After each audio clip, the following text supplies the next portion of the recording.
What's going on, everybody? This is your internet wrestling champion here. You already know what it is. It's the Raw after WrestleMania. I know I haven't done Night 2 review yet, but that is coming. Right now, I just wanted to give you the rundown of an epic Raw after Mania, probably the best one we've gotten in some years. So let's get into it. So to open up the show, we have our new undisputed WWE champion and undisputed GOAT, on paper at least, John Cena, coming out, and as usual, there's no Titantron. There's just a black backdrop with his name in like bold italic font, to regular Times New Roman font, just saying John Cena. And I thought that was great. It's just, I love troll wrestling, and I also love purposeful troll wrestling. And he's trolling in the right way because it's good for the storytelling and it's pissing off a lot of fans in the right way, I think. So as soon as he gets in the ring, he calls out the ring announcer and he makes him redo John Cena's introduction by calling him the undisputed greatest of all time and the last real champion. So he goes over a lot of the stuff that he went over during the Pat McAfee show earlier that day. I don't know if you watched it, but you should check it out. He really engages with the crowd well. Like, they eventually start agreeing with him. So he goes over some of the previous undisputed champions, names like Triple H, Shawn Michaels, Bruno Sammartino, and he even brings up CM Punk. He's like, this is the very championship that CM Punk stole from me back in 2011 Money in the Bank. And this is basically where he gives us his actual goal, at least in my mind. So what he says is, all those names, all the history that comes with this title is coming home with this title when I take it home with me during my retirement. And that, I think, is his ultimate goal. He says when he does that, the WWE timeline resets. Yeah, they're going to continue with Monday Night Raw, but they're going to have a new title and they're going to start over and they're going to start a new lineage. But the old lineage with all those great names, they're coming home with me. And then he points at the Titantron screen and it says 36. And he says that's the amount of appearances he promised us, not matches, total appearances. And he says, you say I can't wrestle? Well, I don't have to wrestle. All I have to do is come here and do what I do and manipulate you guys like the puppet that you are. It's so funny because he literally does do that throughout the entire promo. At one point, the WWE Universe, the crowd starts chanting, "We are sorry." And John Cena is not having any of it. He's just like, yeah, you guys are sorry. You guys are about the sorriest sons of bitches I've ever seen. You guys are a sorry ass crowd. And he's like, but unlike you, I have a heart and I actually want to do something nice for a change.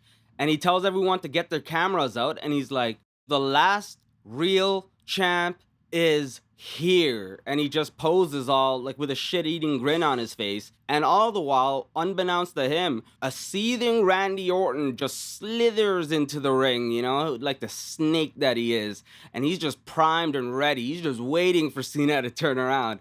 And as soon as Cena turns around, he gets one word out before getting hit with an RKO. He says, shit, and he doesn't even finish. He just gets planted with the RKO, dropped in the middle of the ring. Randy does his pose, and then he picks up the Universal title. He looks at the crowd, looks at the title, and then he poses with the title, and he's just smirking with it.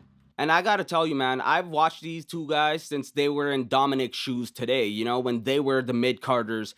And I have always saw these two's career side by side. They're parallel to each other's. Those two and Brock Lesnar, it's almost like a trifecta of the Ruthless Aggression era in my mind. And like, just to see this feud be rekindled after like a decade is nostalgic to me. I know everybody knows it's not going to be a 5-star match, but it is going to be great storytelling because this is the first time ever where the dynamics have shifted like this. John Cena is the heel, Randy Orton is the face. So this is going to be exciting. We already know Backlash is in St. Louis, Missouri, so that I'm really looking forward to. I have a feeling something bad's about to happen to Randy, but who knows?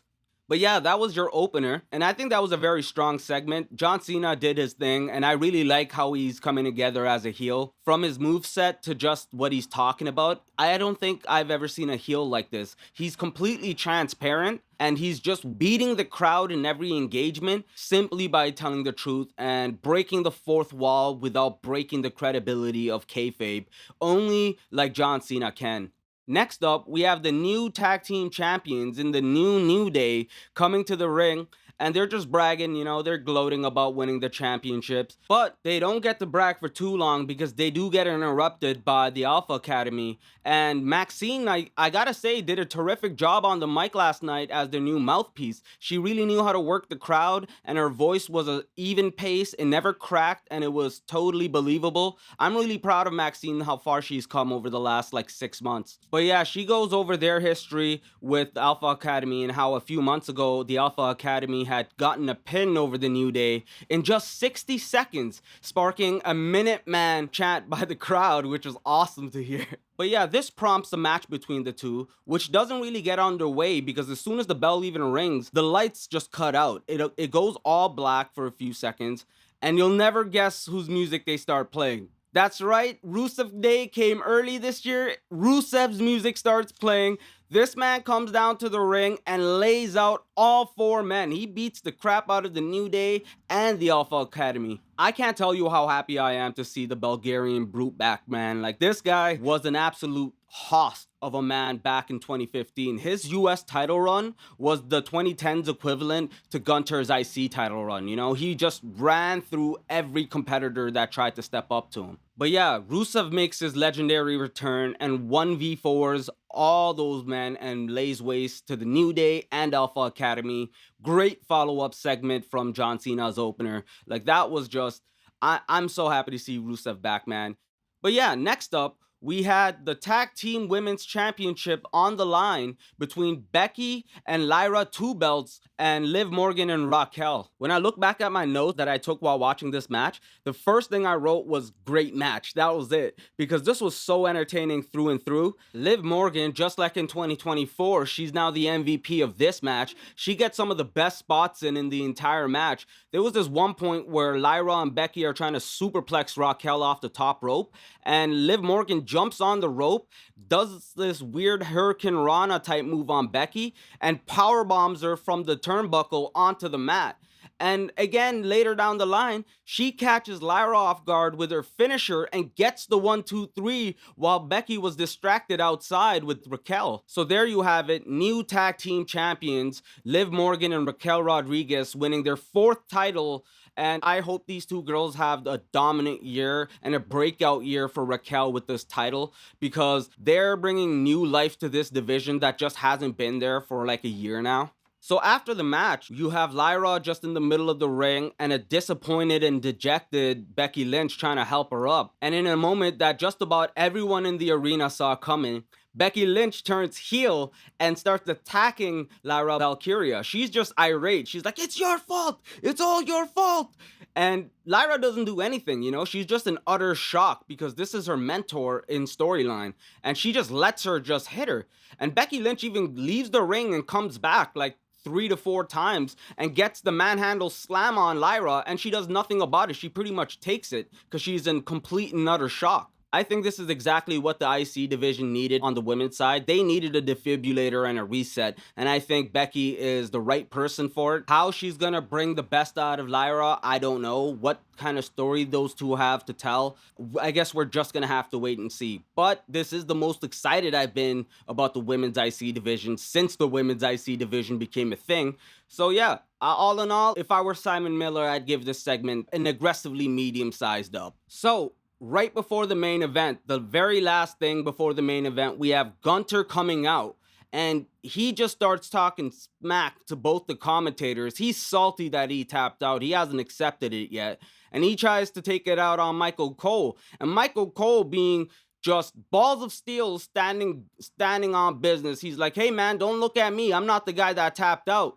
And Yo, man, I gotta give him props for doing that. But Gunter wasn't having it. He starts attacking Michael Cole and tries to get him in a sleeper. But Pat McAfee, MVP of that episode, makes the save and saves Michael Cole by jumping on Gunter, which turns Gunter's assault onto Pat. And he puts him in a sleeper for like 2 to 5 minutes while Pat McAfee's boys jump the barricade and try to intervene, but security has to stop them. So it's just freaking chaos and bedlam, whatever the hell the expression is.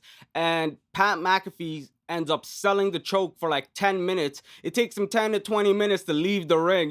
So much time, airtime taken up hearing Pat McAfee just throw up and cough. You gotta love Pat for doing that. He's just putting talent over and saving Michael Cole's ass. But yeah, I don't know what they're trying to do with this story, but I'm curious. I'm excited. I guess Michael Cole's gonna end up being ushering in some talent to come beat up Gunter. I'm not sure, but he tells Adam backstage. He tells him, "You better handle this because this isn't right. We got to be able to do our job." And Adam tries to tell him, he's like, "Hey, you know what? You should take the rest of the night off." And he says, "No, this is the show after WrestleMania. I'm not going to let some bully not allow me to do my job." To a huge pop from the crowd, and he makes his way back into the ring, getting a whole ton of sympathy. And he actually stays to call the main event. So let's get into the main event.